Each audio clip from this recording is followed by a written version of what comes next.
Dean can't really move. He's immediately picked up by Robinson. Dribbles around. Finally, they're going to get up. Is it going to be on Parker? I believe it should be. They're going to get Parker there with the bump. The Academy Award winning. Take his Oscar away from him. So 56-42, 1:11 left. If Gate City can close this maybe to single digits as we close in on the fourth quarter. 1:11 left. As coming back into the ball game will be Seward as well as number 0, that is Raymont Lynch. So Compton set to inbound. Looking for under his own goal. Looking for a little help. Gets it to Starnes. Starnes around the top of the three-point line. Gets it over to Dean. Dean with the basketball. He's going to pull from Bradley Dean range. His shot's up no good. And it will go off of Eli Starnes as Woodley got it and slammed it off his foot. You know, I've never really noticed Starnes vertical before, but he just jumped to catch that inbound pass in front of us, and he was a good 3 feet off the ground. He's got some hops. It's good to see DeAndre Mack back into the ball game. He will replace Starnes. And we're at 1 minute left. 56-42. As Mack will pick up Jason Nelson. He crosses half court. Works the ball over to Seward. Pulls up from 3. And his shot's up and no good, but they're going to call a foul on Luke Reed. 2 for Reed. So this quarter, 2 fouls and a technical for Marshall and only 3 fouls for Gate City. That's what I mean by they're letting them play. Yep. Coach Ramian unhappy about some of these calls down here as he's talking to the official right now. As going to the line is going to be Elijah Seward. He makes the first free throw, and it's 57-42.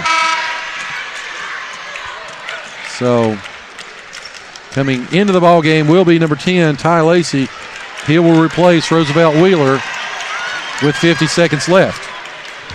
57-42. It's a 15-point lead. As going to the line again. Seward's second shot is up, and it's good. Bradley Dean with the basketball brings it up. He's going to get across the timeline with 45 seconds left.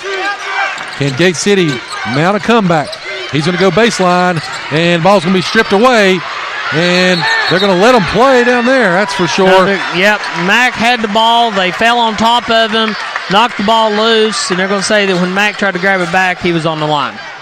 3 players fell on top of him, though, with no call. They are truly letting them play. If they're going to do that, Chris, Gate City's got to ratchet it up and play the same way. Gate City, that's what I was getting ready to say. Gate City's just got to give it back to them. So you got 1 quarter left here. It's a 16-point lead. It's well within what Gate City can do because we've seen some of these big runs that they've been on as John Marshall will try to run out the clock here, take the last shot. 10 seconds left, 58-42. And it's going to be in the hands of Seward, being guarded by Bradley Dean. He's going to try to take him off the dribble. Shots up and no good. Goes out of bounds. And we've played 3 quarters. Marshall owned the third quarter. And it is 58-42 as we go to the fourth. Let's see if the Blue Devils have that one more run left in them. We'll be back in just a second. You're listening to the home of Blue Devil Sports. This is Gate City Sports Radio. Colonial Funeral Home has a reputation for providing the highest quality of funeral services in our region with the personal attention and professionalism to help your family through the most difficult of times. The professional staff at Colonial Funeral Home is committed to providing dignified, respectful, and compassionate assistance for every family with a focus on traditional service offerings, including traditional funerals, military services, grief support, and much, much more. You can also reach them anytime, day or night, at 276-386-6151. Again, that's 276-386-6151. Colonial Funeral Home is located in Weber City, Virginia. You are listening to the home of Blue Devil Sports. This is Gate City Sports Radio. All right, somebody's 8 minutes away from a state championship. John Marshall leads 58-42 as they will inbound the basketball to start the fourth quarter. Chris, is there anything quickly stat-wise jumps out to you? Dean with 20 points. He really wants this, but he was limited to 1 point in the third quarter. 58-42. John Marshall He's got the basketball as they try to work it around. They've got it over to the right-hand side to Nelson. Nelson being picked up by Compton. Gets it over to the corner to Parker. Parker pulls from three. No good. Rebounded by Dean.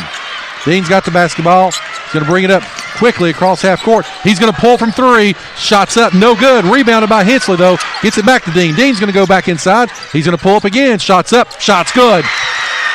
58-44. Just as quickly, here comes John Marshall back across half court. Jason Nelson. Again, they're trying to try to set a screen up the top on Compton.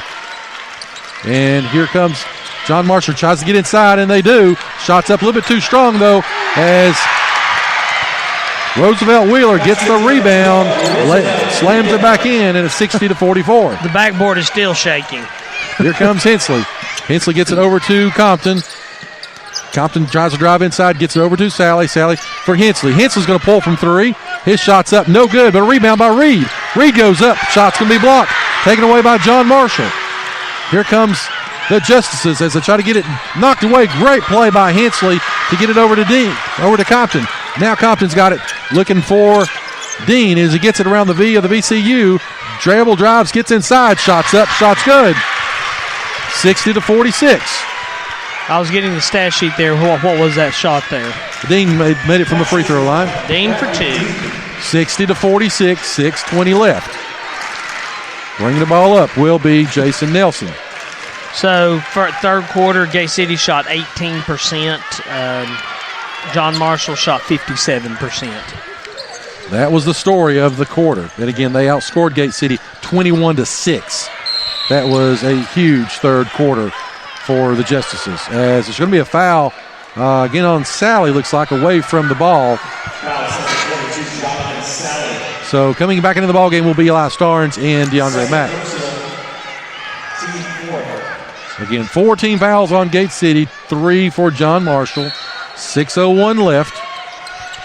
They get the ball inside. Shot's going to be up and no good. Rebounded by Wheeler once again, and he's going to try to go up. And there was going to be they're going to call a foul. I thought again he took about 3 steps. Well, DeAndre tied him up. And, I mean, he's strong enough and sort of fought with DeAndre, but they're going to say it was a foul. Well, yeah, DeAndre grabbed the ball, and Roosevelt kind of lifted them both, lifted the ball and DeAndre off the ground, and there was no call. 60-46. As shots up by Wheeler, and it's no good. You can tell when Wheeler's going to make it, not because he leans back on the free throw. He comes up short every time, but when he's got his weight going forward, he's made every one. So let's see what he does here. Interesting observation. I had not picked up on that. So if he steps forward, see, he was short. Back, yep. But they do get the rebound. Parker, he goes up, no good. Here comes Wheeler with it, no good. And there's a scrum. Starnes whacks Parker across the head, no call. And now we're going to get a quick timeout from the Marshall bench. Wow. So I think Gate City's figured out they're going to let them play. You got 5 minutes and 46 seconds left to cut into the lead. It's 14. Might as well.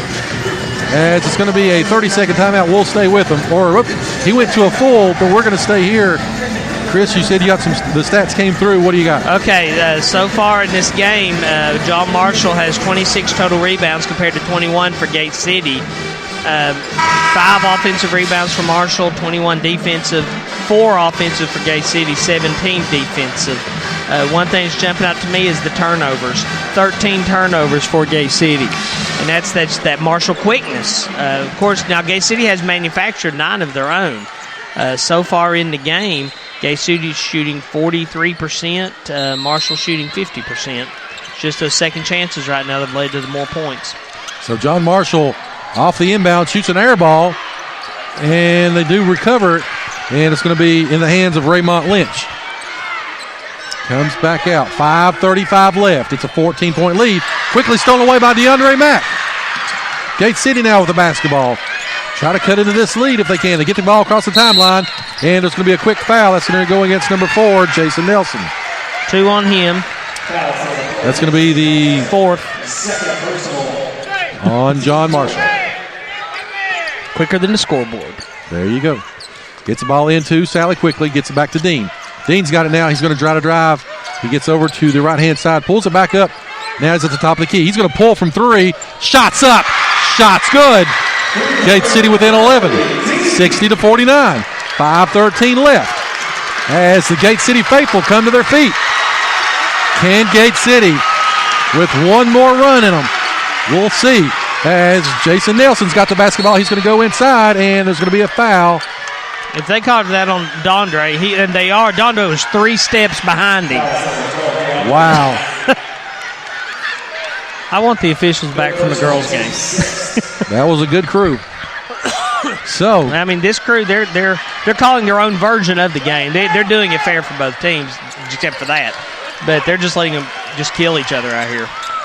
4:55 left. It's an 11-point lead. Nelson's got the basketball, being guarded by DeAndre Mack. Works the ball around. Let's see what happens here as they kick it back over the corner. It's going to be a 3-point shot. It's no good. And it's going to be rebound goes out of bounds off of John Marshall. Give it to the Blue Devils. Can Gate City cut it to single digits?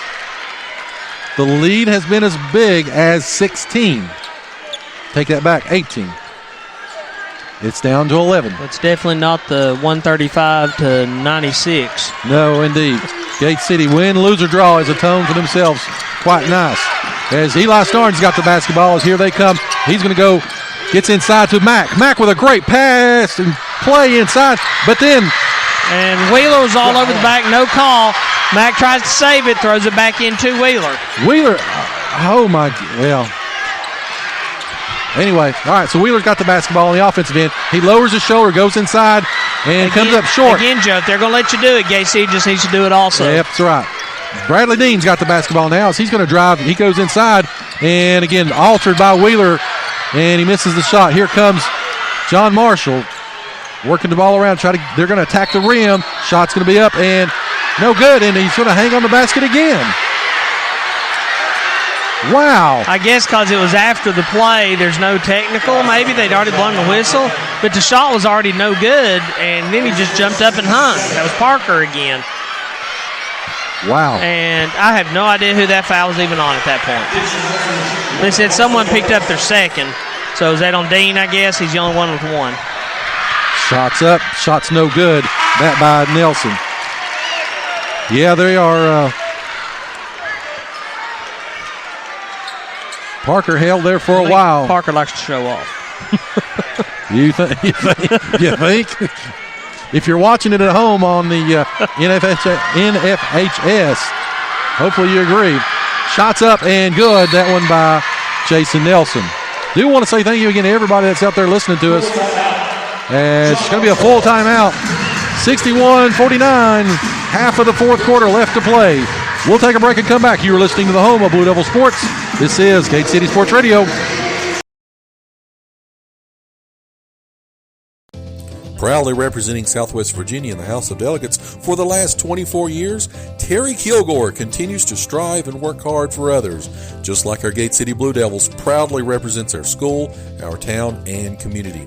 Delegate Kilgore, a proud Gate City alumni himself, wants to thank the residents of the 1st District for their trust and support over the years as he's continued to voice our needs and concerns in Richmond to make our region a tremendous place to live and work. And on behalf of Delegate Kilgore and his family and staff, they say, go Big Blue.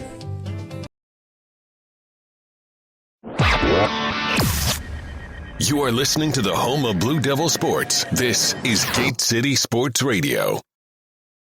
All right, coming out of the timeout, 3:58 left. Gate City has committed 7 fouls here, so John Marshall shooting 1-1.